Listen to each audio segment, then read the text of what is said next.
Good morning, ladies and gentlemen.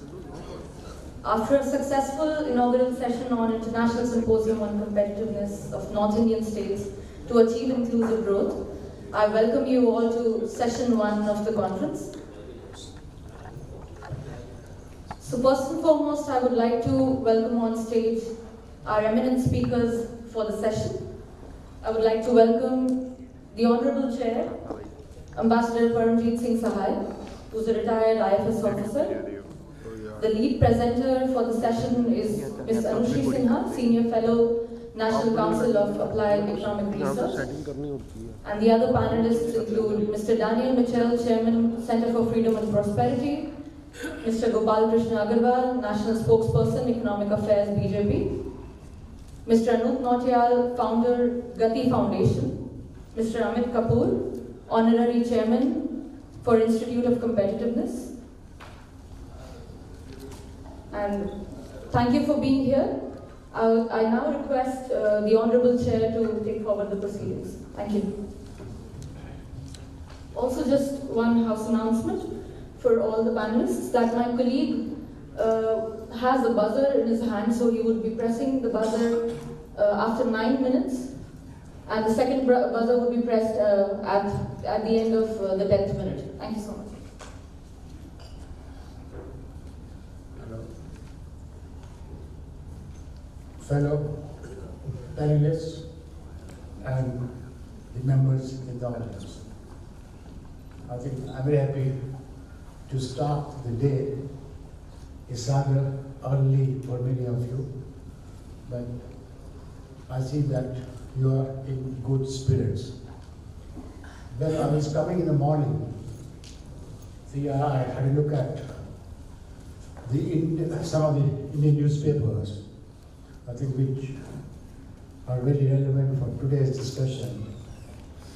One was a cartoon in the Hindu, where they're showing the cold climate, you see, in Davos.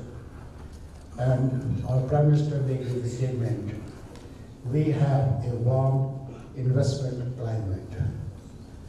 I hope it is true, see what he's saying. If not, it can be made true.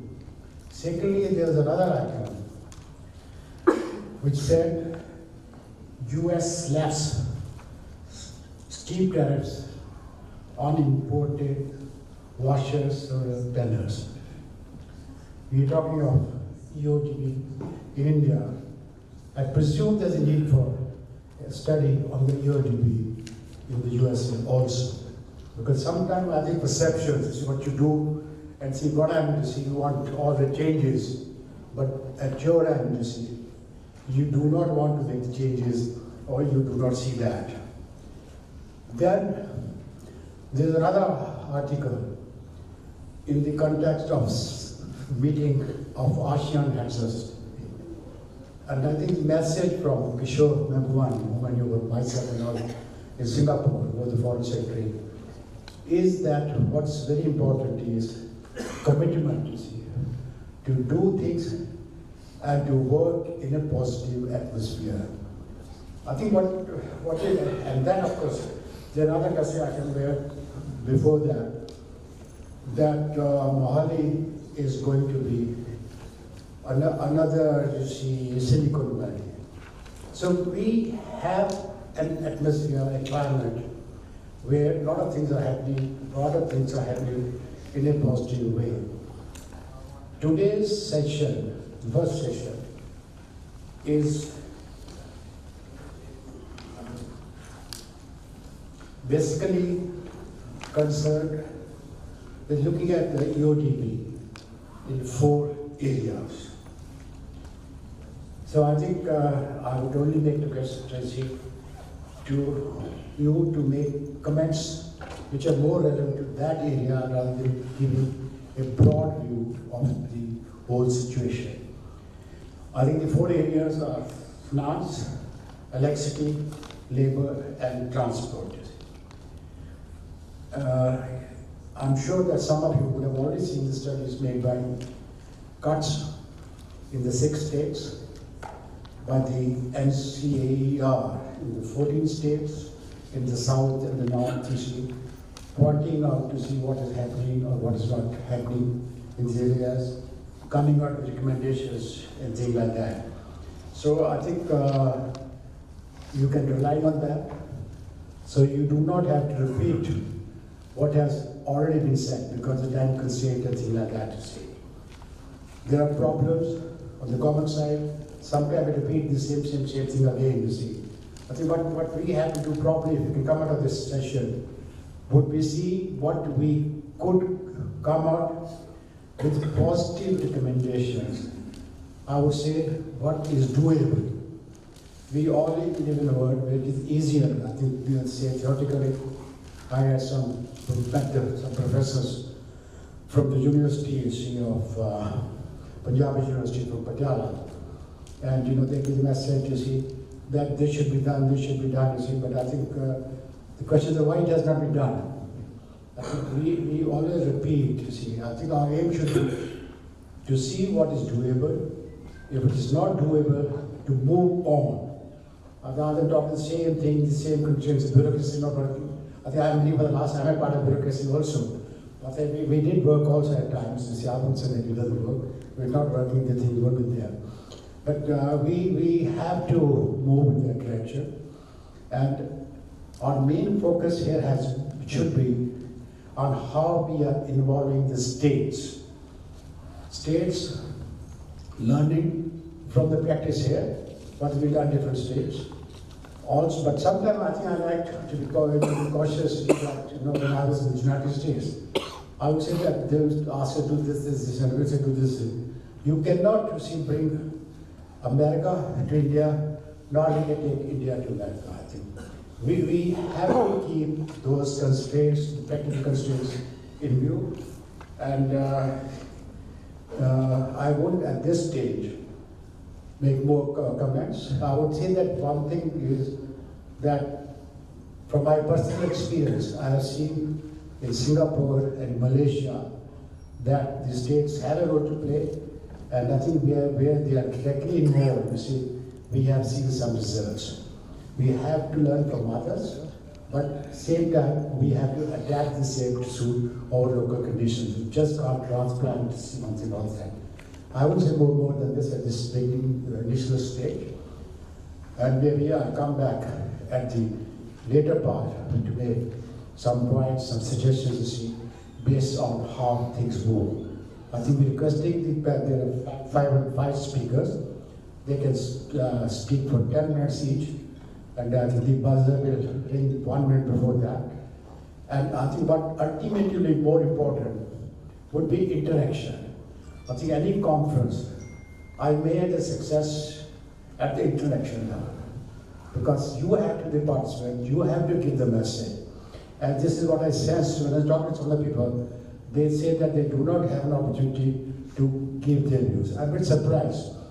We have the government, we have the chambers of commerce, we have the think tanks, you see, cards and everything. And still, if we feel, you see, that, then there's something amiss. If that is true, then how we can shorten the gap in that, you see, between what is and what should be there. I think with these words, I think I can say that we can start the process. And I think request the first speaker, Anushree Sinha, who is a senior fellow at the National Council of Flight Research. They've done a big study, you see, for the United States government, UK government, and I think some of them what they have done probably may be relevant to see for what you are doing. The floor is yours. I think you can speak from there or wherever.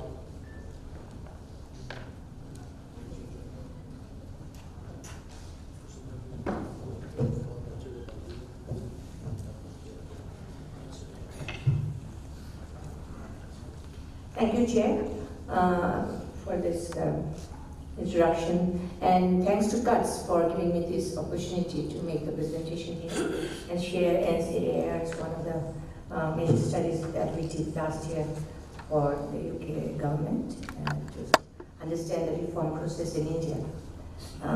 Basically, the study was to understand the success of the IPP's business reforms action plan that includes the framework for various regulatory reforms together with effectiveness of such reforms. So basically the key purpose was to understand the level of awareness and then of actual implementation of the key reforms on tax administration. These were the main indicators that NCS study focused on the 12 states that I'll be just sharing with you right now. Tax administration, construction permits, transparency and compliance under labor laws, environmental regulations, inspection reforms, and contract enforcement. Now I realize that the agenda today is felt, and not every part of the felt, like finance, etc., might not be included in my presentation because that's not what we did. But in a way, it is looking at governance and overall governance issues and the regulatory process, both from the government side as well as the awareness that the firms have regarding this. So given that background, let me start with my presentation.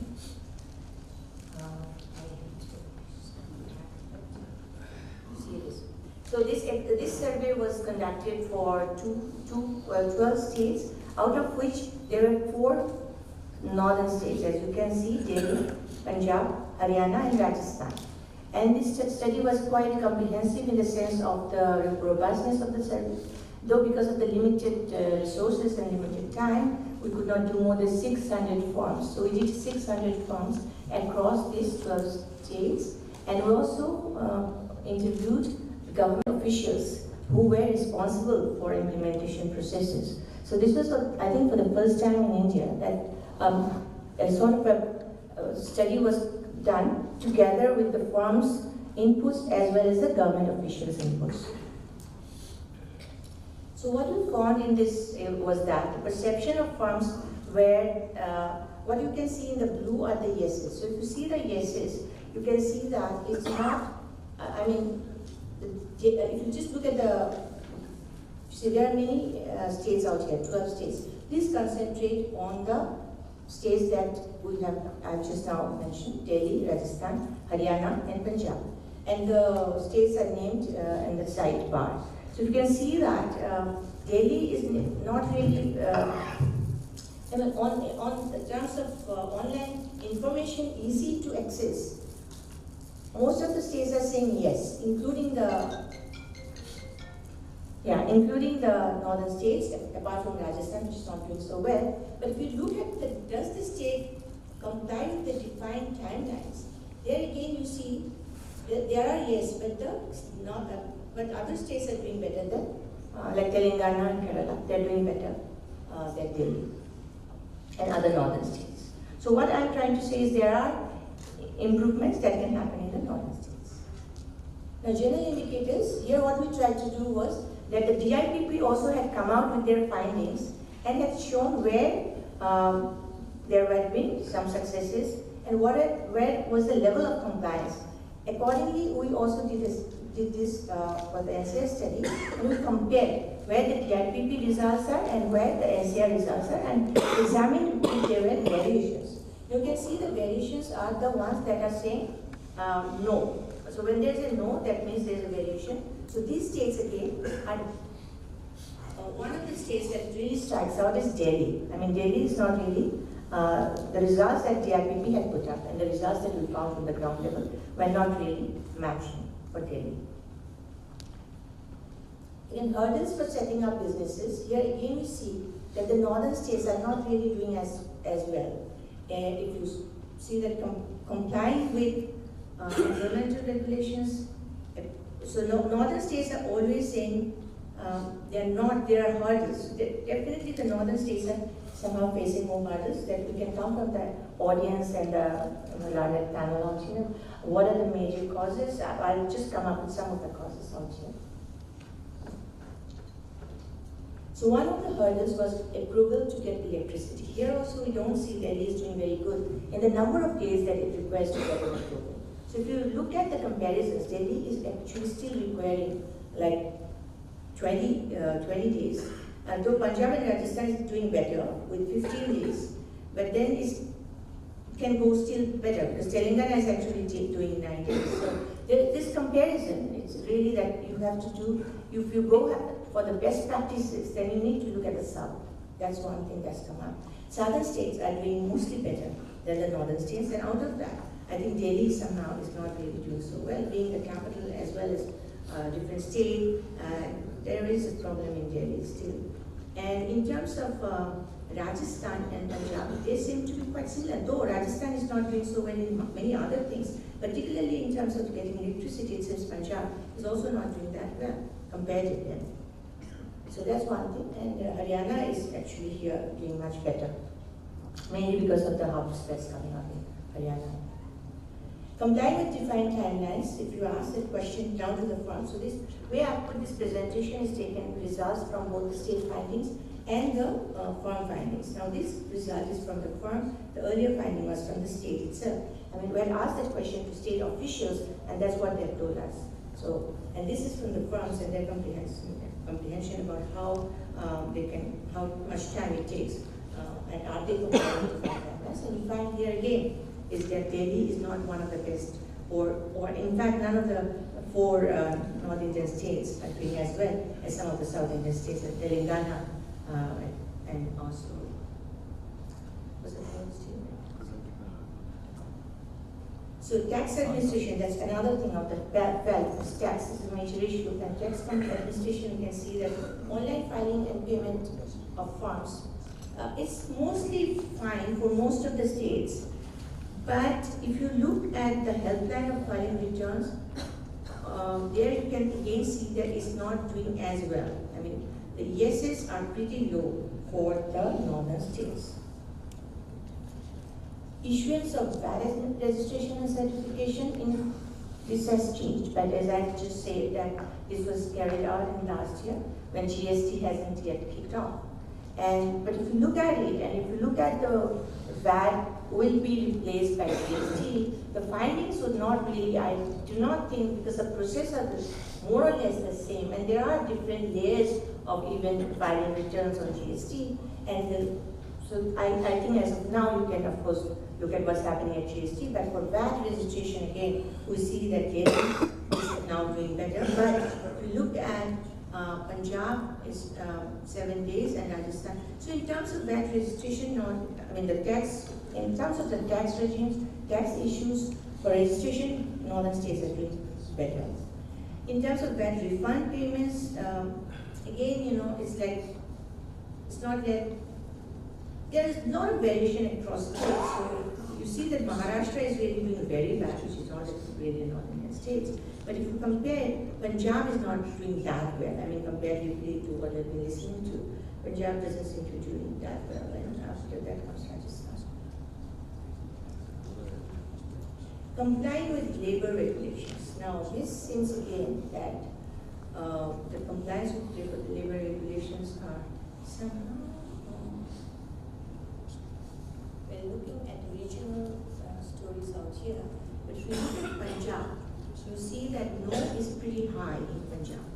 So there is this labor regulation issues again. Punjab is not really doing that well in terms of, is the firm allowed to submit a single integrated annual return, which is the most important thing in terms of the reform process, is how do you make a single window system, how do you make single returns, and there we do not see Punjab coming out as well. So the major findings, the majority of the farm states, except Rajasthan and Tripura, access e-platforms.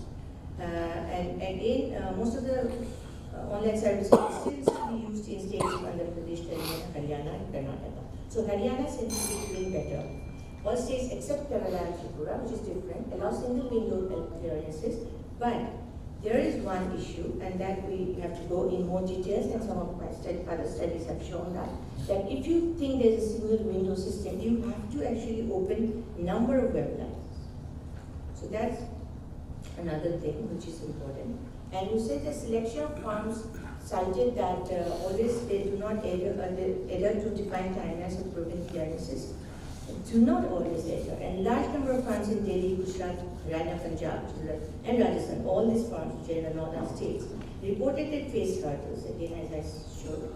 And across all the states, there are poor awareness of many other reform measures which we are not discussing today, but that was one issue. So the one issue that we actually came across, and was that in the officials, the state government officials themselves were not really aware of the process at the grassroots level. I mean, people who are supposed to be the ones who are implementing at that level, the awareness of the major implementers from the top had not really percolated down. So that was one major issue, and the friendliness that was supposed to be the part of reform measures, and that was what the government was trying to say, that you reduce some kind of these controls as much as possible, but encourage firms, etc., to comply. This was not actually coming through. That was one of the major findings.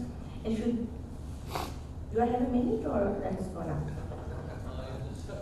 So the last slide is not there, I think is important key message, is that NCR survey was of lack of awareness, as I said, mainly in Delhi and Haryana, which is the two northern states. An important reform indicator is allowing submission to integrated annual return on labor laws. Firms in northern states were more ignorant of this process. Lack of clarity on inspection procedures and factors on which inspections are based highlighted the urgent need for raising awareness, both of the firms and also the government officials who are responsible. Awareness programs can further be encouraged, and this will encourage firms in gaining better understanding. Regulation and bureaucrats would be then, if you put such processes in place, should be forced to be accountable. And there should be, the officials should be more accountable, providing a similar essence. Enterprise findings of NITI Aayog, which I wanted to share, just that the essence was the same, because NITI Aayog recently did another study on EoDB with the IDFC Institute, and they released this in August last year, indicated that enterprises and even experts have often been unaware of the initiatives rolled out by the various states in the recent years. Thank you. That I conclude here. Thank you, Commissioner, for an excellent overview. I think one thing that looks significant to me is your perception that the officials themselves are not aware of what they are doing. If that is true, and then we can't move forward. I think this would be probably very good for discussion when you open the floor. Otherwise, of course, yeah, but I think this is a very important part, because I have to do the thing, do not know what is there, how I can tell other or hold other people's acts. So I think we move that. I think next,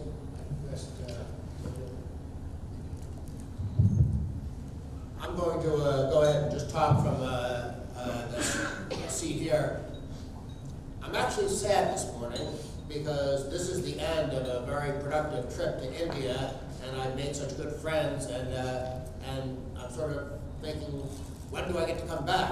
And I especially am interested in coming back because it's really fascinating to study the economic policy of India. And when I'm thinking about these ease of doing business issues, of the very good data that was just presented, part of me says that there's a problem that India isn't thinking big enough. I think it's good that there have been reforms to move to a single window.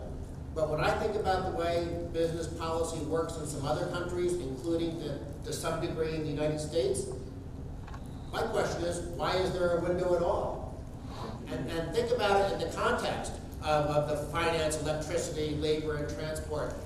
In the United States, at least in most states, those aren't issues for government.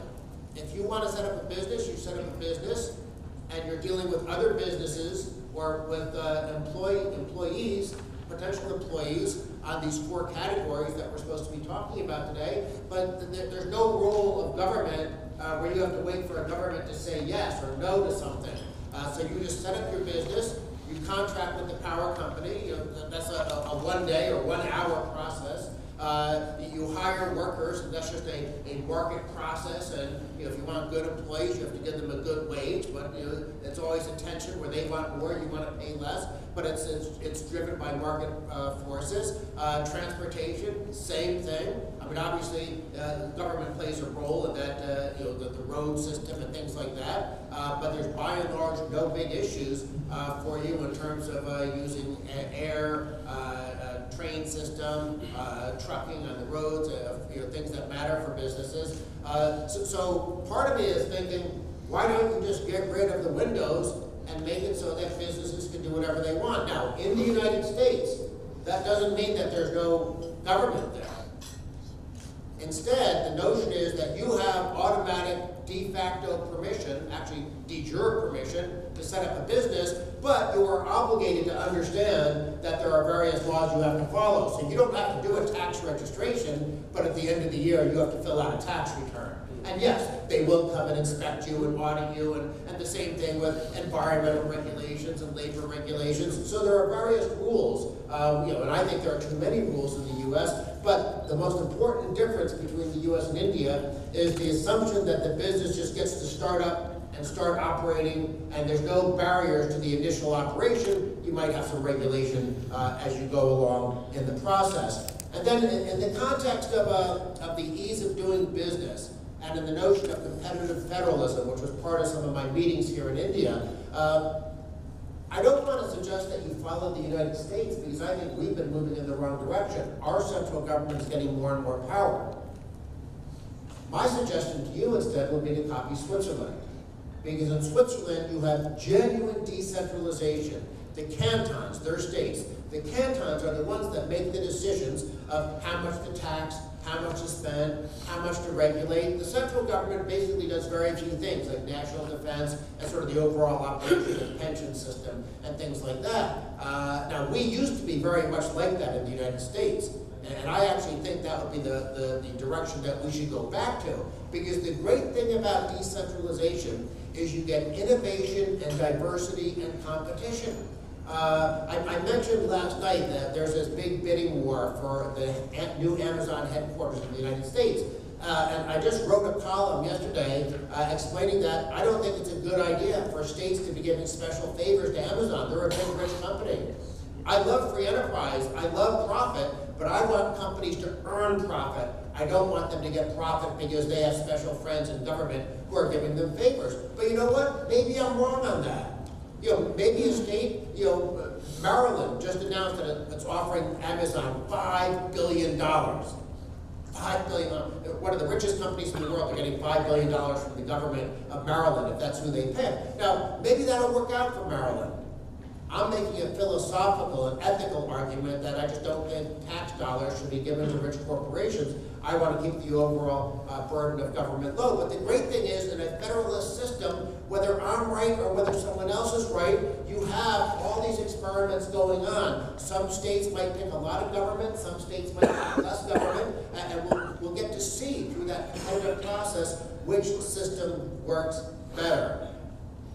And I suppose bringing this back to India and discussing what's going to make India a rich country, what's going to enable the Indians who live in India to have the same economic success as Indians who live in America, who live in South Africa, who live in Canada. What are the policies that matter? And the good news is that there is a lot of focus on how to improve the ease of doing business score. And this move to a single window is certainly better than having 15 windows, no question about that. And India has improved from 136 to 100, but 100 is still not a good score.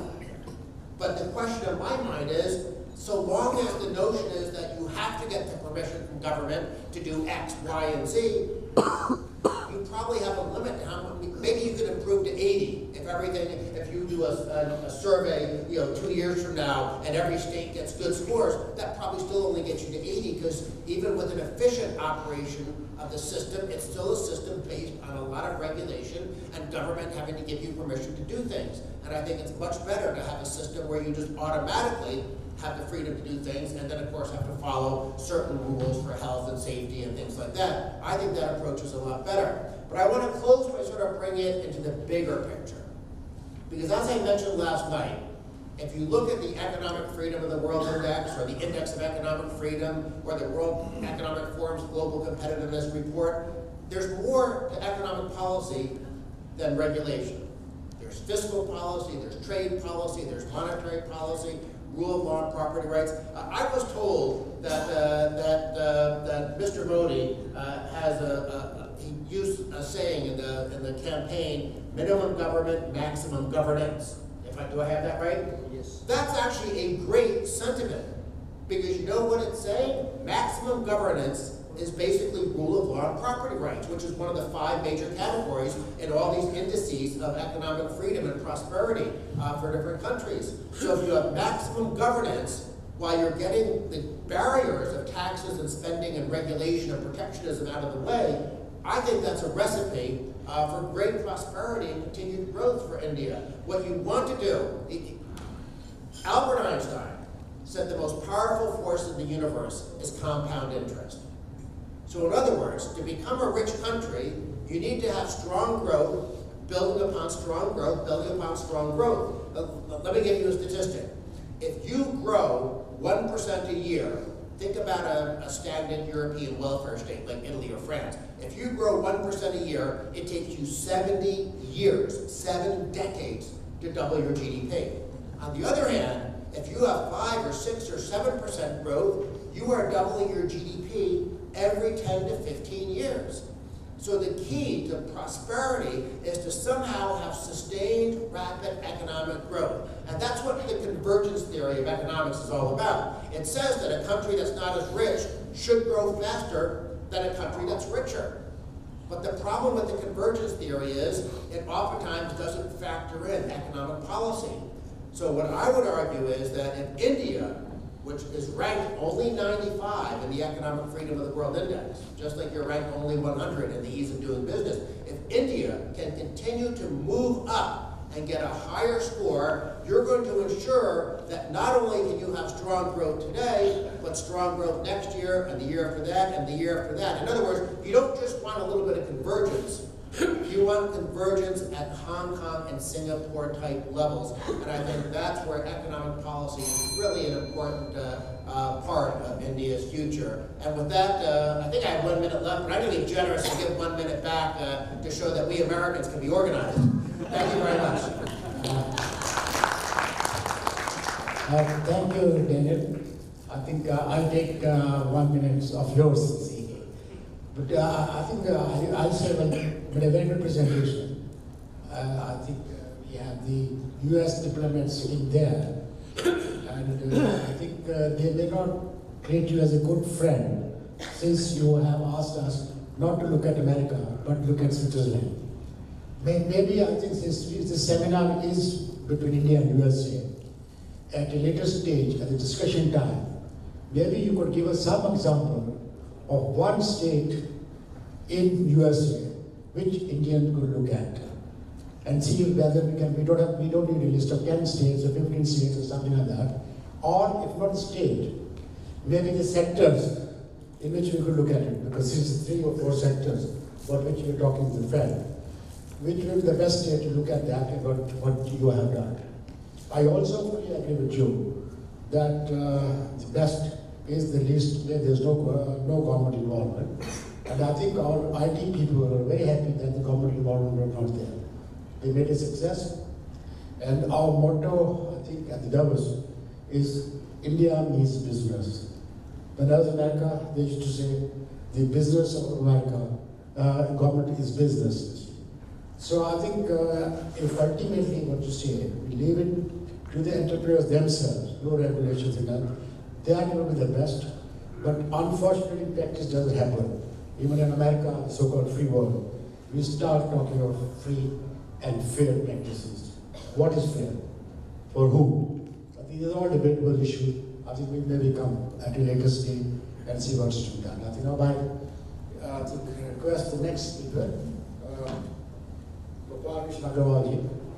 make you will get another perspective as seen from political party, the ruling party, so it's both political as well as the governance aspect. Thank you, Chairman.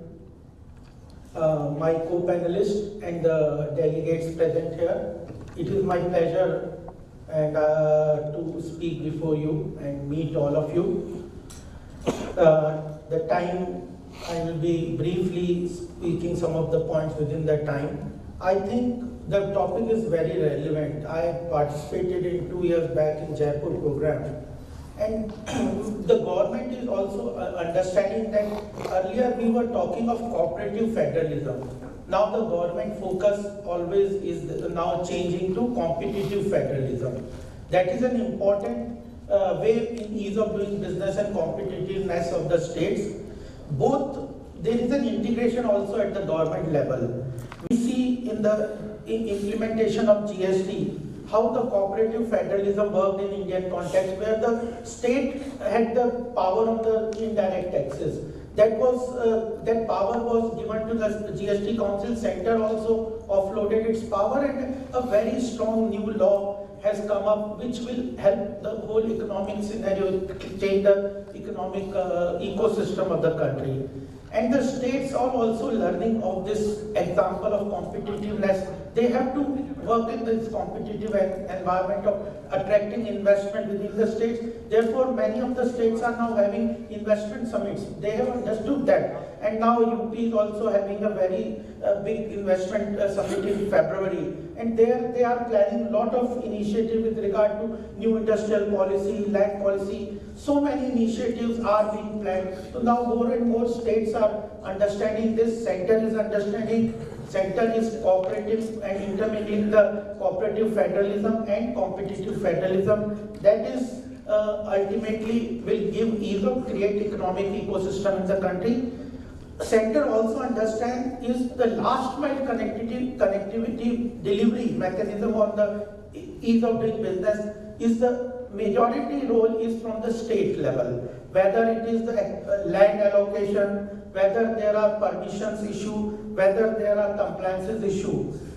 With regard to indirect taxes, already with GST, many of the compliances issues have been resolved. They are being made through online systems, transparent system, technological driven system where returns, assessment, filing of return, then assessment, etc., and refund, etc., and transfer the account to the account, refund to the account of the individual, the organizations is also taking online. So, except there are some roles defined on ease of doing business with regard to center. They are more related to direct taxes and indirect taxes. Center is trying to do whatever it can. And under the GST, this artificial boundary of movement of goods is also that there was restriction on movement of goods with the indirect taxation with regard to transportation, VAT, OPTRA, etc. That has also been ultimately done away with. The movement of goods will now be very free across the states. And another role which the center has with regard to this business ecosystem is infrastructure, connectivity. The central government has very strong focus on rail connectivity, road connectivity, whether you see the national highway construction, even many around 20 airports are in the pipeline, which will give a lot of connectivity to the states, and Sagarmala waterways. So connectivity is an important infrastructure which the center can create and give benefit to the state governments that itself is doing, and transfer of resources also with 14 Finance Commission giving majority of resources with the center have been transferred to the states. And under the GST also, the center has taken the onus of compensating any loss of taxation to the states. The states are now very comfortable with regard to any indirect tax ratio that there it is. So more and more resources are being transferred. Now what ultimately the government can do? Government can create an ecosystem of economic development. It is for the entrepreneurs, private entrepreneurs that have to work into development of these issues. So I think ultimately if the entrepreneurship skill is developed, they can work in that area. The government is at the central level, is doing whatever it can. And with regard to permissions, I think majority of permissions, there are no licenses at present.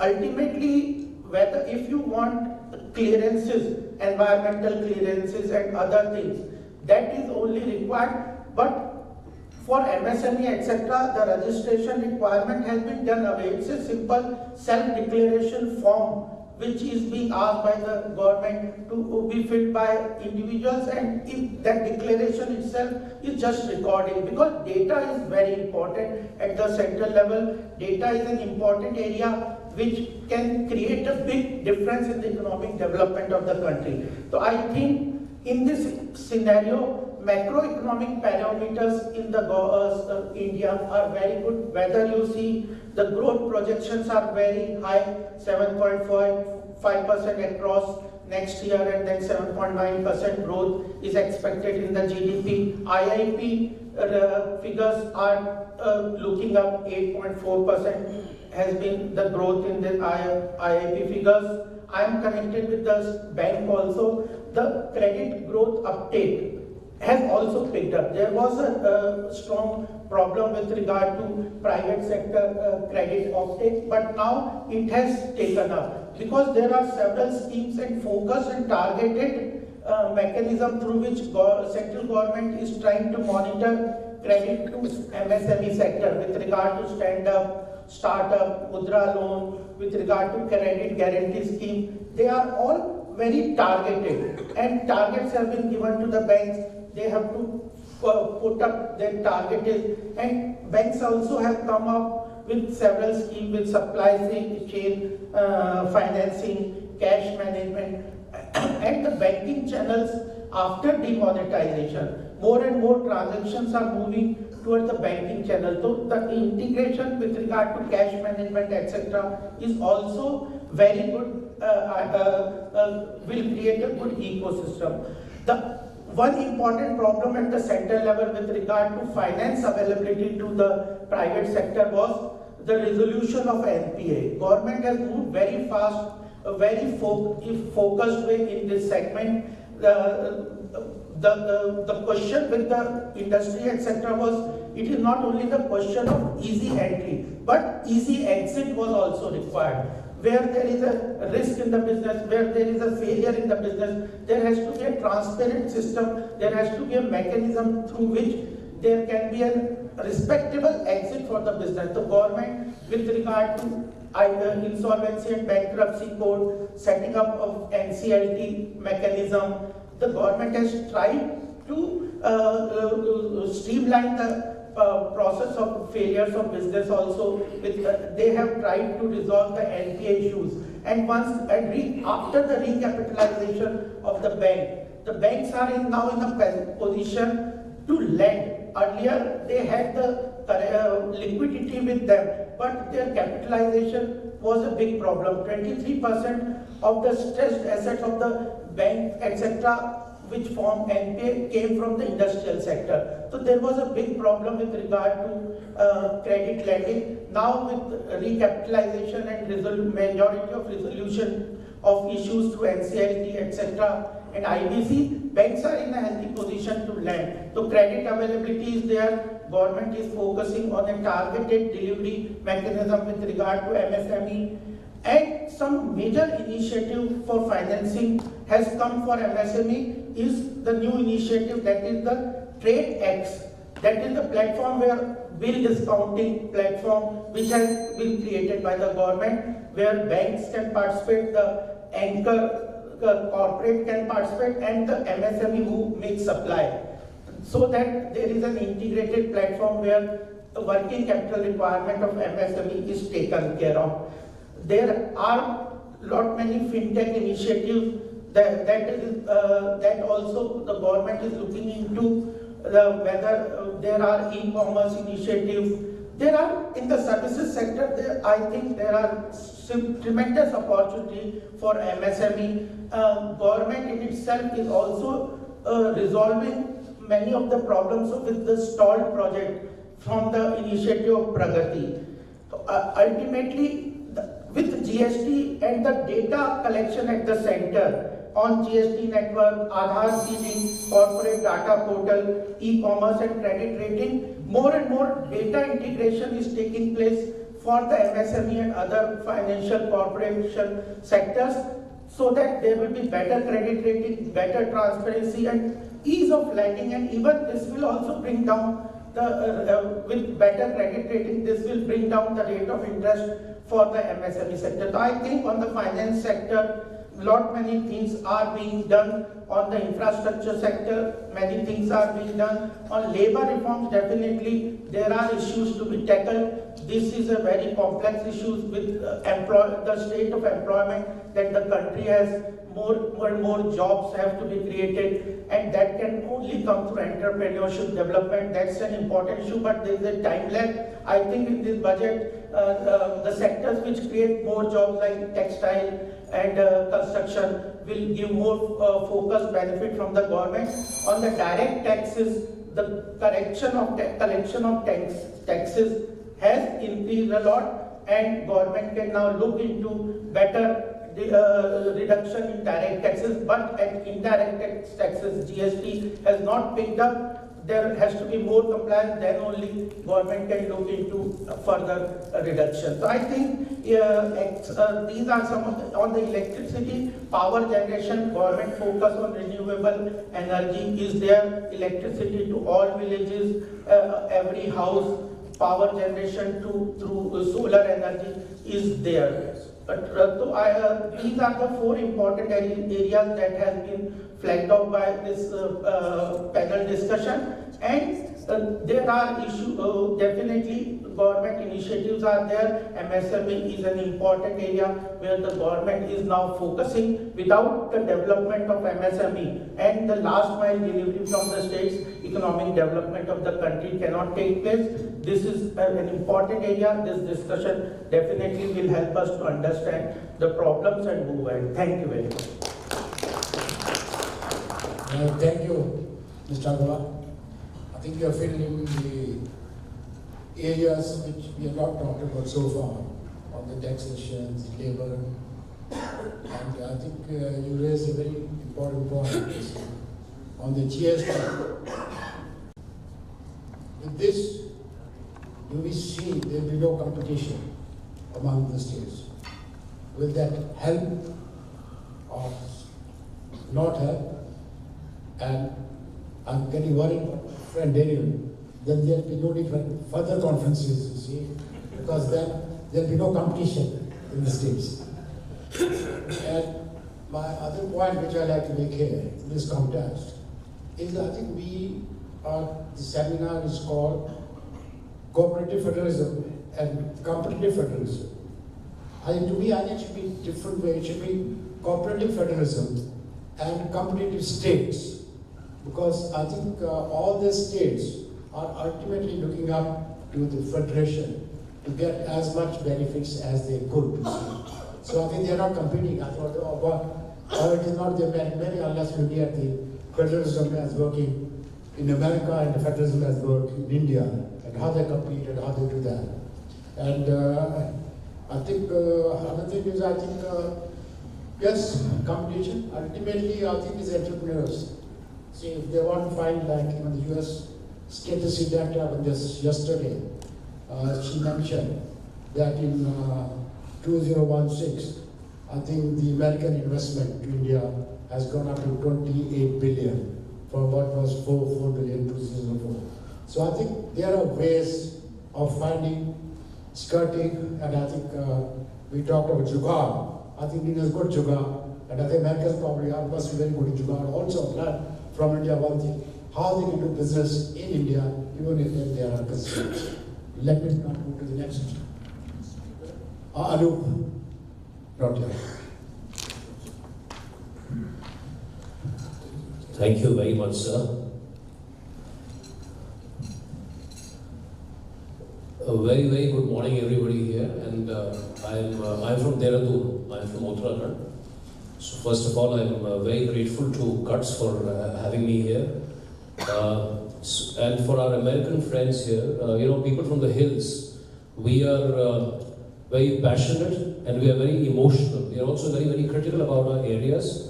But I don't know, maybe it has something to do with our mountains and with the way we are. Anyways, since I'm going to speak about primarily about the state of Uttarakhand, it might sound myopic, because on the one hand we are talking about the global world, we are talking about the United States of America, we are talking about this 120 billion people living in this country. This big country, we're talking about billions of dollars. So what I'm going to say is perhaps going to sound myopic. It might appear myopic, because that's where I'm going to end. So what I'm going to go through, it's a slightly sort of theoretical structure of what I'm going to present. I'm going to take you through a little bit through the overview of what is happening in the state of Uttarakhand. I'm going to focus a little bit on challenges, and I'm going to end with one specific recommendation. Call it a suggestion, call it a recommendation. And again, I think that that this forum is really apt because we have representatives from the US Embassy, we have people from CUTS, and we are, I think, also very, very fortunate today that we have Mr. Agarwal here with us, who represents the ruling party. So we have three very important stakeholders today. And really my hope is that, when I end, or maybe when this session ends, if we can perhaps take this forward. So to come to the overview about Uttarakhand, and we are a state of 10 million people. So if I were to explain in a very simple way, how do these 10 million people live? So just visualize a house which has 3 floors. You have a ground floor, you have a first floor, and you have a second floor. Because ours is a hilly state, it's a mountain state. But the entire state does not live in mountains.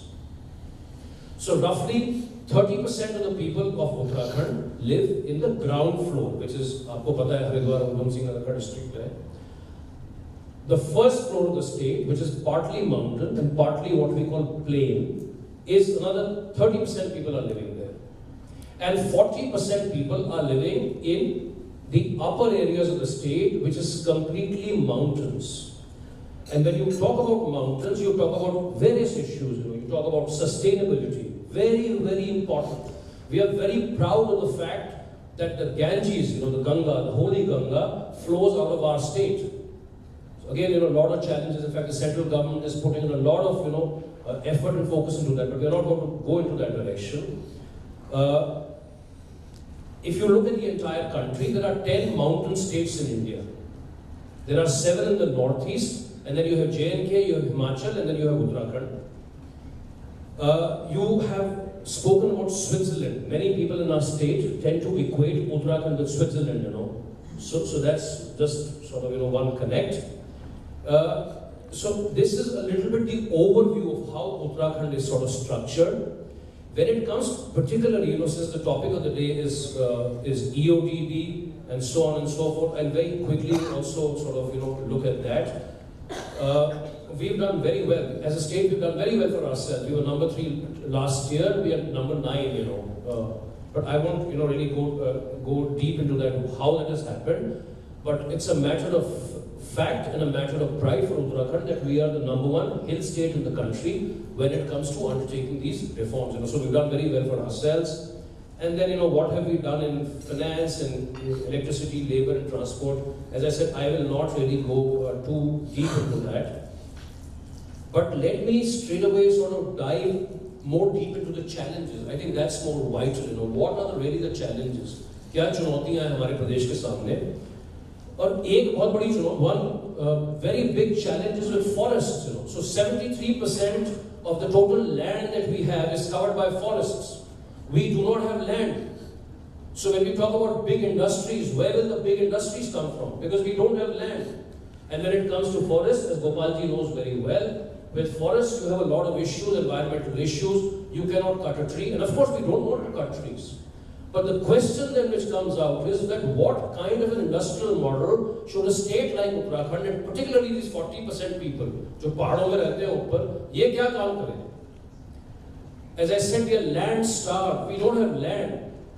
Another big issue, of course it's a global issue, it's a national issue, but more so for states like ours, is the challenge of migration. And Gopalji knows that very well. And then, if you sort of really, then you have issues of national security. If people will not live in border areas, are we leaving our borders vulnerable? And so on and so forth. But if we come back to the industrial the economic aspect, migration is one more. And one worry which I really have is also with competitive federalism, because the way I foresee what is happening with competitive federalism is, or cooperative federalism, whatever we choose to call it, that the more progressive states like Maharashtra, Gujarat, Tamil Nadu, the big boys in India, they are the ones who really have the resources and the manpower, and they are the ones who are moving ahead, whereas smaller states are lagging behind. हम लोग पिछड़ रहे हैं. And the gap between the rich and the poor has increased. My apprehension is, Gopalji, in the next 5, 10, 15, 20 years, 30 years, this gap between the rich states and the poor states in the country, I think that there is a strong likelihood that the gap will increase. And then what is going to happen to these 40% of the people up there? Unfortunately, politically, we also have the problem of shifting goalposts. We don't know as a state who we are. Where do we want to go?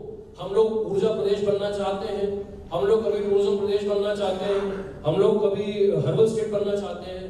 So we are not very sure of who we are, what is our identity, and where do we want to go. So these are several challenges, and this is a political issue. But then let me come to the last point, which is that what can we do? Is there something that we could do? And here is a humble request to the US Embassy. I was really very happy to hear yesterday that you have an office catering specifically to the northern part of India. And with your sort of good intentions and with friends like Cuts here, my request to you would be that please come to Uttarakhand. Please take one district in our 40% area. Please help us, handhold us. Let us do something together. Let us try and create a model. How can we create equitable wealth? How can we create sustainable wealth? Is there something that we could do together? Attempt to do something together. So, I think I want to leave it at that. And Sir had said that, end with some positive recommendations. So this would be my, call it recommendation, suggestion, sudhav, or whatever you say. So, thank you so much. Thank you, Anu. I can see why the Uttarakhand has been upgraded to the 4th status, because it has passionate speakers like you will see who are interested in getting things done. And you made a good suggestion that you like the American involved, and I think the one way probably the Americans could get involved would be the smart cities. I presume you have some smart cities. The US is already involved in these smart cities in India. Maybe they could take another 4th city. I think that will be very, very, very good to see in that. And another point which comes out from your presentation is that should the government of India adopt a differentiated approach like we have on the WTO and other bases, where there is a differentiated approach, where the have-nots, are given better opportunities so that they can come up to the haves. So I think these are two suggestions that we should take. I think now my request is to the last speaker, Amit. Thank you, Jim. A very interesting set of discussions in the morning, and I'm just going to pick up the threads from the various speakers, especially what Daniel had actually said and what Anup had actually said. And I'd like to try to pick it up from there. I think the biggest premise, the biggest idea that we need to understand is what is competitiveness. So competitiveness is very clearly about productivity and productivity with which we actually use our resources. That is land, labor, capital, and so on and so forth. So the biggest challenge that we have in a country, and across all states or whatever, is how do I actually use my resources? But then if I really look at the questions that were being asked here, in the right, what is the vision for a state? Is that a big question that we need to answer? Absolutely. The other question that Anup actually asked was that we have a problem of land. I fundamentally disagree with this proposition that there's a problem of land. I think there's a problem of vision here rather than problem of land or non-availability of land. So the question is going to be that how do I understand what I need to do with my state and so on and so forth. There was a bigger question that was asked in the morning that Mohali, or it was iterated, that Mohali is going to be the IT hub or whatever. My fundamental premise, Mohali will not be an IT hub. Do whatever it takes and Mohali will not become an IT hub in the next 10 years, maybe even the next 15. In fact, this was the same proposition that I said about Chandigarh in 2003. 2003, I don't remember the name of the Lieutenant Governor. I was asked to make a keynote address at that point in time. I think so. So at that time, I'd actually said Chandigarh will not become an IT hub, do whatever it takes. And it never became an IT hub. You have small set of enterprises, some 10,000 people getting jobs here, but that does not change anything at all. And why does that actually happen? It happens for a simple reason that we do not have adequate labor that is available here. If you talk about this obsession of making a place as an IT hub, we are going wrong. Because if you really look at a place like, say, Bangalore, Hyderabad, Chennai, they became IT hubs because of the great educational system that existed there. You had close to about 700,000 engineers which were passing out of that location each year. India produces about 1 million engineers each year. So if you really look at Delhi, a place like Chandigarh, what are the number of engineers that pass out here? Whether you want to create a city with migration or you want to do something else with it. I'm from Chandigarh and I must also tell you one thing, that I dislike the city, absolutely to the core. And in fact, I dislike the city. And I must tell you why I dislike the city, because all the Chandigarh people tend to believe that this is a great city. I think it is absolutely a boring, stale, dead city. And it is always going to remain that way, because for a simple reason, that we do not have any vision for what the city can actually be. What does the city have to be?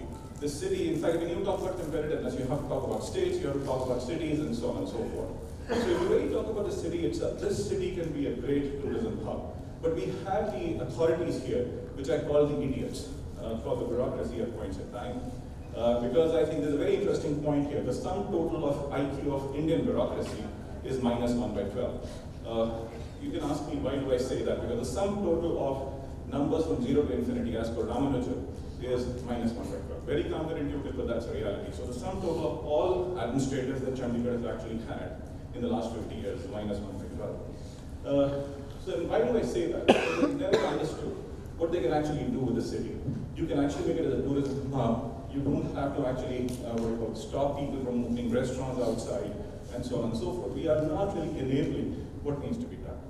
Having said that, if you really move ahead in terms of understanding how states are going to be, there was a very interesting point that was made that the states are growing at a certain level, or there is a disparate growth that actually happens. It is always going to happen. It's a truth. It's a paradigm truth in the world. If you talk about states in India, there are 6 states which take the onus of growth in this country. Maharashtra, Karnataka, Tamil Nadu, Gujarat, and so on and so forth. So that is where, and why does that actually happen? Because the movement of people and movement of goods is exceedingly easy out there. Am I actually able to create that movement of goods and people in this state? We are not able to do that. In fact, yesterday there was this Mr. Agarwal who was from, I think, the steel industry. And he actually makes a very interesting iteration or a point that, we need to actually create a situation where the steel industry or whatever needs to get some kind of tax rebate or freight subsidy. That's the most illogical demand that you can actually have. Why do we actually not say that we have to understand what is the reality of the location and then decide what needs to be done? Punjab can actually be a food hub, and that's the story. Why can't I say that food processing is something that should actually happen here? But we've had the most archaic rules that are actually existing for making this place as a food processing hub. In fact, governments after governments have actually killed it. If you really look at flour milling industry for that matter, it should have actually been the bread industry, the flour milling industry, or whatever should have actually done exceedingly well here and has not done it. 50% of the industry out here is sick. Why? Because this food policy or the regulation is actually wrong. So whenever you talk about ease of doing business, I have to understand that there is going to be something called as anti-competitive market distortion. How do I remove those distortions? Am I really talking about it? We can talk about big things here, but we are not simply looking at how industry is actually going to do well. The next thing that we have to talk about, if you really talk about labor itself, how do I increase the bandwidth of talent? In fact, there are these university students sitting here from Chandigarh University. I think they are actually being stalled from growth. And why do I say that? Because the moment I see university students in dresses, I feel they're actually getting curtailed of their freedom. And I'm sorry for saying it. So if there is Chandigarh University here, if there is a dean here, please change this rule. You have to give freedom of choice, freedom of thinking to your people. We are not enabling that. In fact, this leads us to a very important issue. If I want to make my states competitive, how do I do that? There are 3 T's that matter: technology, tolerance, and talent. We need to be tolerant to ideas. In fact, let me also give you something very interesting here. There is something called as the atheism index. Countries which are atheist tend to do well. The most prosperous countries in the world are the Scandinavian countries. They do not believe in the idea of God. In fact, when you talk about US, it is 57%, and look, they have Donald Trump today. And we have 93% people who believe in God in India. I personally am an atheist. I feel it is one of the most crappiest ideas given by mankind, called the idea of God. So we need to move beyond. We have to move beyond in terms of acceptance of different sets of views. It's about science. So it is about the issue of how do I bring that change in the minds of people and make them think differently. Am I able to enable that? No, we are not enabling it. So if I really move forward on this whole thinking of the difference between Bihar versus, say, Gujarat. Bihar is at a per capita income of 18,000 rupees, and then you have Gujarat, which is close to 100,000, Goa close to about 200,000, and so on and so forth. So what do I do this? What do I do here? I have to remove that whole disparity that exists, but that can only happen if I understand what a certain statement is. Use a repeated example of Switzerland here. In fact, a lot of people do not realize that Switzerland is about 4 things. They identified 4 things, and they fundamentally work on those 4 things, and they do it exceedingly well. A lot of people think tourism, but there's also something called as precision instruments. They're the best in precision instruments. They're absolutely amazing. The third is finance, and then of course the chocolates. So what are those 4 things that I can actually do in my state?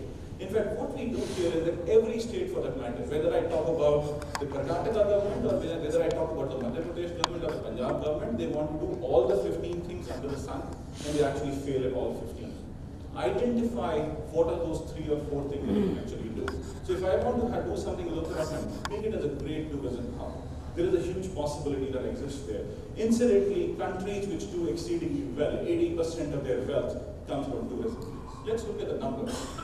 Turkey alone, Istanbul alone gets 37 million tourists.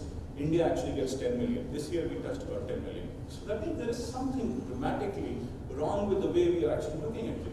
It is only now that we are actually seeing a certain set of idea on competitive federalism and things. If you really look at the present government, I think this government is doing a great job of things. Jan Dhan, Aadhaar, mobile, tourism, etc. But we are the people, as citizens, who are failing the government. In fact, a lot of times I think we always ask what the government is doing, but have you ever asked what is it that I am doing to contribute? Let me give you an answer or question here. If you talk about Swachh Bharat is a great idea. None of us can actually disagree with that. It changes a lot of things, but we are still making our streets. We are making our places more, what I call, dirty. We are arrogant not to actually accept a certain change. So it is us who are actually problematic. A city like Chandigarh as well, last point, how do you think you can make this city as a great city? Remove your capitalistic ideas. I think Chandigarh is one of the most arrogant places also. That arrogance actually gets reflected in the cars that you drive. The bigger the car, the bigger the status. Shun your cars, be like Vienna, be on bicycles. Why don't you do that? You can certainly do that, but you don't want to listen to it. Because this is something which is, oh, I'm actually a great city. I still remember getting into a conversation with Max Serene. I told Max, like, if you are such a great, passionate guy about Chandigarh, be on a bike.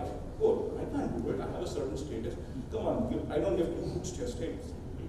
Right? Your status is going to get defined not by the car you drive, but the contribution you make. So the question is going to be that what is the contribution that I make to my state, my country, and then the competitiveness will arise. And there are so many things that we can actually do. Thank you.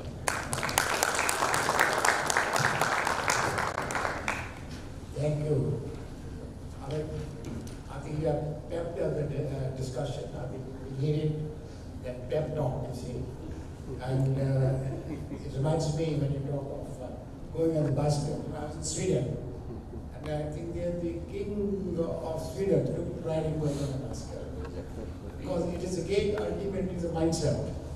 What is your mindset? Is your attitude? You've given us a lot of ideas. But I think I'll look forward to listening from you, with a discussion. What are the 4 things which you think Punjab should do, or Haryana should do? Because I think the seminar is about those states. I think that will be very good to have some concrete idea. you talk of the food processing industry. You know, taking back to when I was posted in Washington DC in '85, we had the visit by then Prime Minister Rajiv Gandhi, and the US Business Council, we were chaired by Don Kender, the CEO of Pepsi, and he said what India could do, open up. And we did open up, you see, and Pepsi Foods was set up in Punjab, but I think failed. It's not because maybe our systems are better, but I think it needs got other things. And ultimately, I think the point which you emerges from your presentation is that each state has to find what are the niche areas where it can go. The difficulty is that we all want to 15 things. So I think we should prioritize what are the areas where we can do that. I think with these remarks, I open the floor for discussion from the floor. Please, I think, just identify yourself as a good, not that we are keeping a record of who you are, but that's getting the speaker. And be pointed, and I think I would like also give the floor to the students. I think you're the future of India. I think you should come out of your what you call suits and let us know about your mind to see where your mind is working. And rather you accept this challenge and see that Chandigarh or Punjab can come up, you see. And it is not a city, the city is beautiful. It is not beautiful because of the Mercedes, you see, the other cars. But it is city beautiful because it has beautiful minds. Please. Yes. I am Malti Jain here, and I'm from Rajasthan. Rajasthan seems to be mentioned for various reasons in all the presentations. My first remark is to Anushri's presentation. It's an excellent one. You've demarcated North Indian states versus the South Indian states. They are different, there are a lot of disparities in the basic geographical statistics, in resources and things. So the one thing that you mentioned, you've included labor, you've included electricity, you've included transport, land and pollution, environment, you've not included them. It is in these two areas where North Indian states have taken the lead. They've done brilliant land reforms and they've done brilliant on environmental clearances as well. So maybe then the survey could tilt a little here and there in that aspect. And the other thing, to Daniel, you said that you want, there's no point in continuing with clearances before setting up a business. The methodology should be, you should be allowed to set up business and then file your returns. This is exactly the methodology that we've been working in the state of Rajasthan as well. We've been allowing them to file affidavits, but with penal provisions in case there is fudging done there. So we're on the way. So it's not as bad as nothing is going to work here. Things have started and I think we'll see better returns. We've just started there. Thank you. Can I ask a question? Yes. My question is to Mr. Gopal Krishnan. In your presentation, you had mentioned about Mudra loans. And Mudra scheme has even surpassed the scheme of CGTSI because in the year 2016, the target was disbursed of 1,80,000 crores. And in Mudra, you have been able to disburse more than 1,80,000 crores. So my point is that can government do something that they can enhance the limits of the Mudra loan, because it's very low, 5 lakh, then the next lakh is 10 lakh, then 15 lakhs. If government can consider increased allocation with enhancement of limits for loans, I think it will be able to better serve the traders, small traders and small businessmen. Thank you.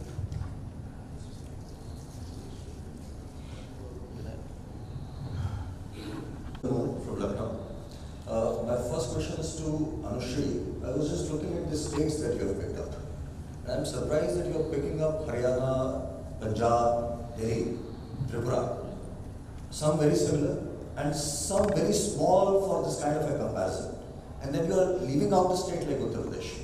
That's one. Another is that whatever methodology you have used, maybe we'll want to take it forward. I will not mind allocating some resources for that. For bringing Uttar Pradesh also, and then look at the kind of comparison that you're looking at. That is one. Maybe we can discuss that. I think very interesting point was made by Daniel when you were saying that why single window and let's have no window at all. I think what is being talked about in India is not some kind of licensing, some kind of approvals. The challenges, particularly the MSCB sector, my experience interacting with them is that variety of taxation related problems, land related problems, they need a platform to maybe pollution control related problem. They need a platform to come face to face with the state or representatives, and that is why that single window is required. So I think certainly your idea is very interesting, very exciting, that how to take it forward. But I think at least at this stage, it will be extremely anarchic if we don't have any kind of a system of interaction. Current problem is that they are not even getting audience with the relevant authorities for settling their very significant issues. So I think that single window will be needed. I think I'll ask one question for young students. You want to ask any question? Very good morning, sir. As all the dignitaries said that Chandigarh is filled of beautiful minds, what I think is all the beautiful minds are going to the existing hubs, that is Bangalore, Hyderabad, Tamil Nadu, Chennai. So what is the reason is it is creating a disparity. I have a suggestion, like I want, even Chandigarh is not, we can't say Chandigarh is nothing. We have Baddi, we have Mohali areas. What we need to do is we need to find out the incentives that we can pay to these areas so that North Indian people, we don't want that every placement goes to South India. So that's the basic reason why the GDP is most accountable to the South Indian states. Last question. Yeah. I'm representing industry. So my question is to Mr. Gopal, rather not question, but rather I have got a reply to him. Yeah, he just commented upon that the compliance to GST is meager. It's not proper. Mr. Gopal, I must let you know that SME has been overlooked while implementing GST. Very foremost thing earlier, when the excise duty used to exist, those excise duties were levied upon a particular slabbed large industry or some sort of medium industry which have got some sort of quantum of their turnover or something like that. But now after GST, each and every one is under this slab of excise duty. Though the name is not there, but what the quantum of tax or GST has been raised, that excise has been included and has been applied to the SMEs also. First thing. Second thing, so number of returns which are quite tough to handle. And I must let you know, in SMEs, there are no different functional departments.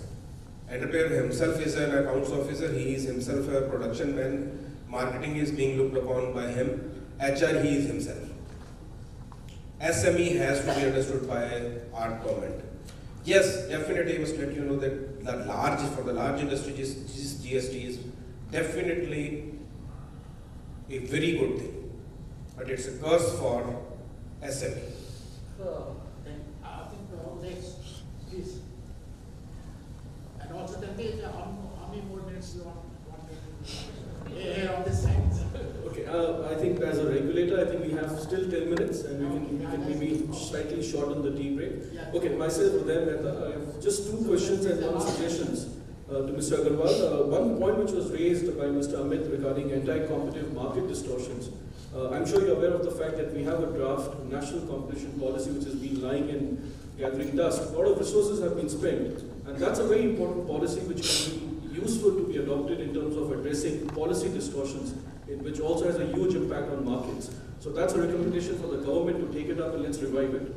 One specific question to Mr. Amit Kapoor, and we can relate to that, that's also part of our findings in terms of why is it that states are not identifying potentials at certain sectors where they can really do well. And in our scoping visits in Uttarakhand, whoever we met, whether the government or the people from the industry, they all said one common thing: tell the government to focus on tourism, rest everything will happen. But why is it that the government's policymakers don't think from that perspective? And last but not the least, it's a general remark for anybody from the stage. Why are we discussing ease of doing business reforms? My simple question is, why have we landed at this stage where we are discussing these issues? Why is it that it's not a natural instinct for any policymaker or a government to ensure that it should be ease of doing business? Because that means you're looking at economic growth, you're looking at job creation. So that's it. Thank you very much. I think, okay, last one, please. One of the officials one of the panelists mentioned about officials being unaware about ease of doing business in many cases. But when it comes to industry, it is always said ignorance of law is no excuse. Why then officers are not accountable when you have put certain systems in place? And why you say they are not aware and there's no accountability or anything? One thing. The other thing is, there are very definitions about single window. We have a dual process, we have multiple windows, we have single roof. What is the exact definition of how we define single window? In Uttarakhand, we have a dual process. One is a team approval, then we have the other approvals system there. Then we have the multiple windows where you log in, then many windows for the departments open out. Then Punjab, we were talking of, we have a single roof and all those things. Then the cascading of labor laws. I'll give you one simple example, like the fire system. Fire regulations are covered under the Factories Act. Then we have the police department also coming out with a separate set of guidelines. It's totally confusion for the industry, whom to follow and whom not to follow. So when we talk of ease of doing business, are we, in real sense, are we really looking at, is it ease of doing business for the MSEs or not? I think my friend mentioned about GST. Sir, you compromised GST. And that is why where we are today as far as GST is concerned. Everyone sat on the table to accommodate everyone, you compromised on GST. The real GST is not there. Had it been the real GST, I think we wouldn't have been facing the problems what we are facing as SMEs today. You have made our life very difficult. Thank you.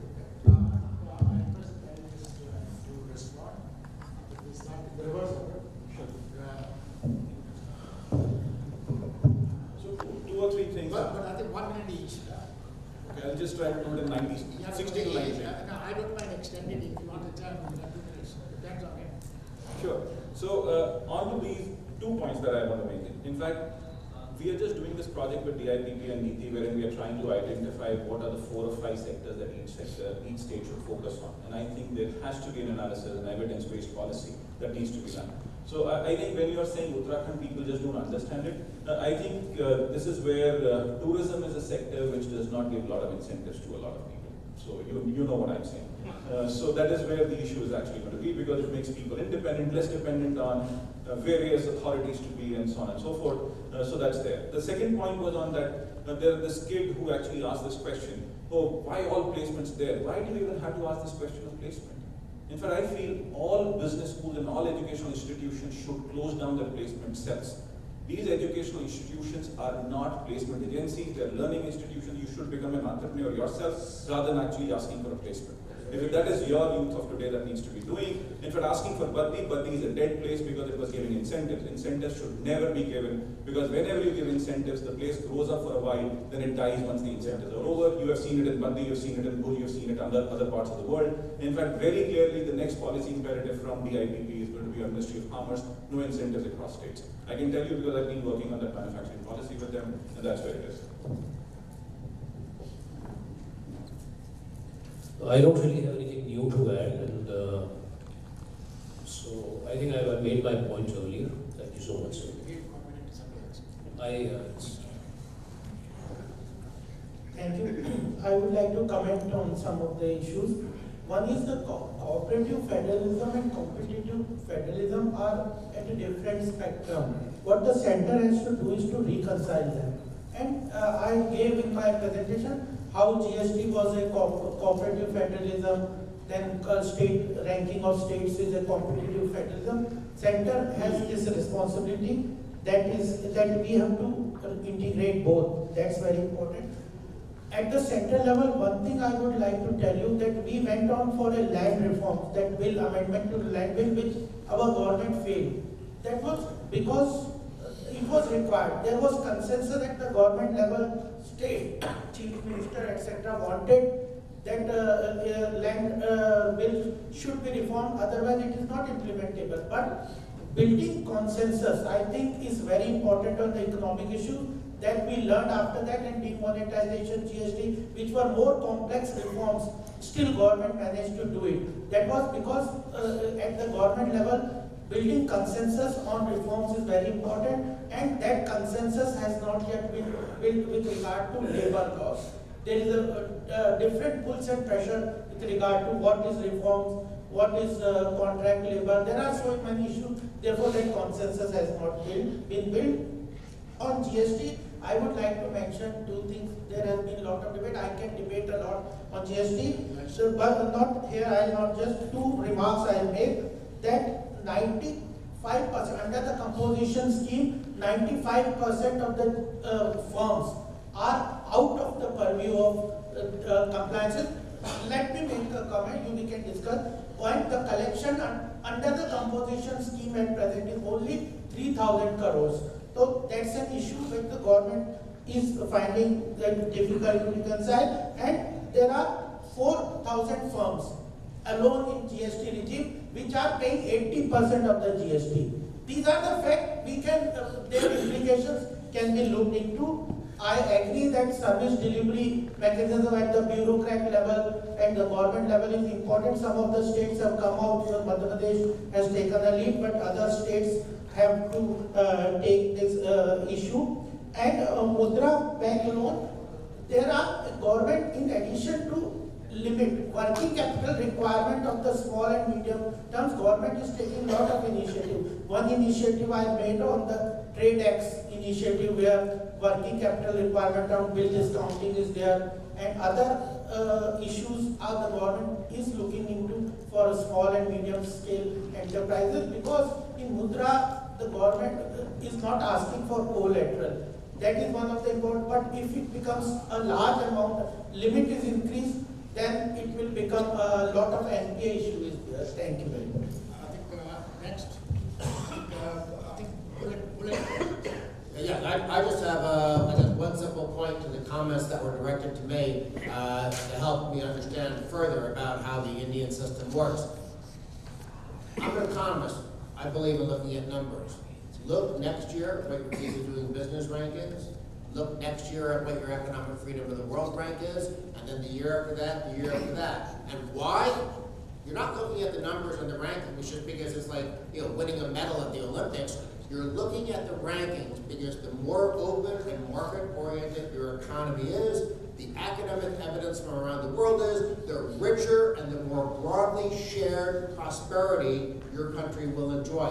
That's why, I'm a libertarian, so philosophically I like economic freedom, but most people are more practical. And practically speaking, if you want a richer country, that the poor people can advance and increase their mobility, upward income mobility, markets are the way to go. Thank you. Thank you.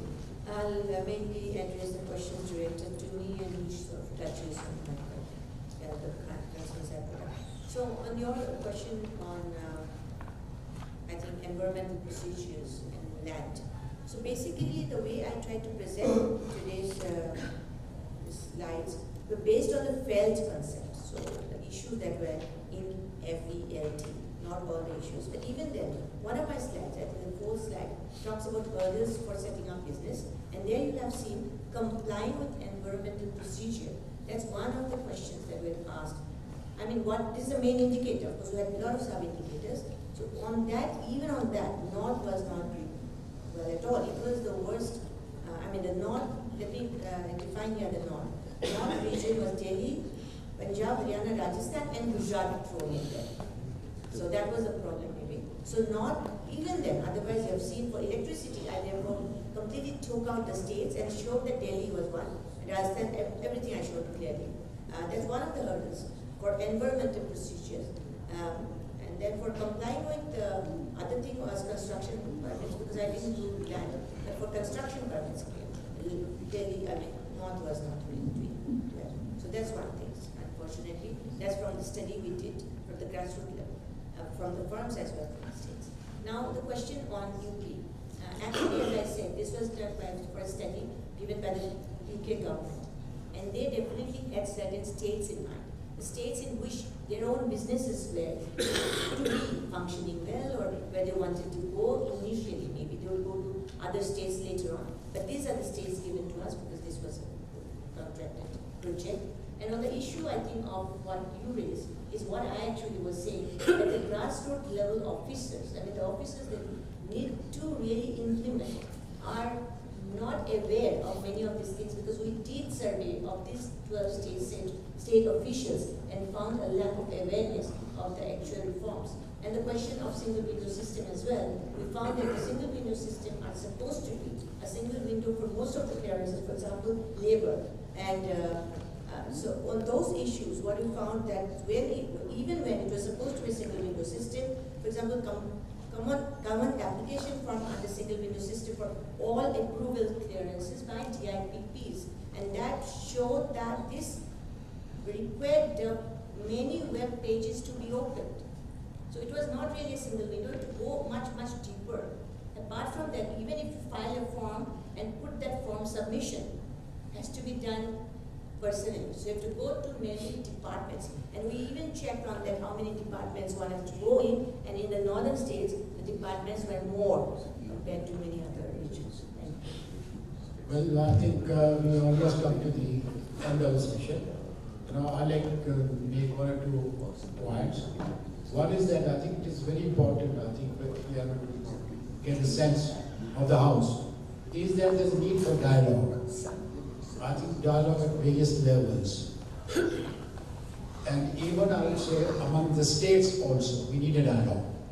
I think it's not that all the time they should compete, but there's some places where they're agreeing also, so they could project to see what is required, what's not required, and all those things.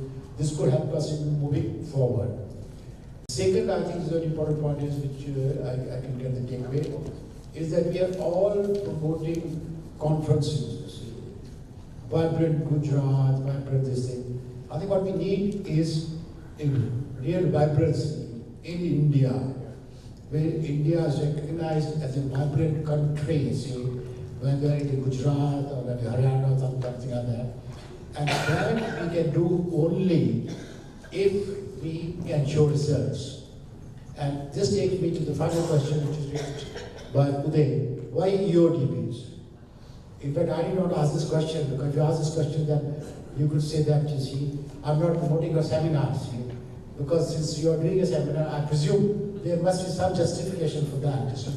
But to me, to my mind, I think this is not the time. I think we have passed that stage of EoDBs.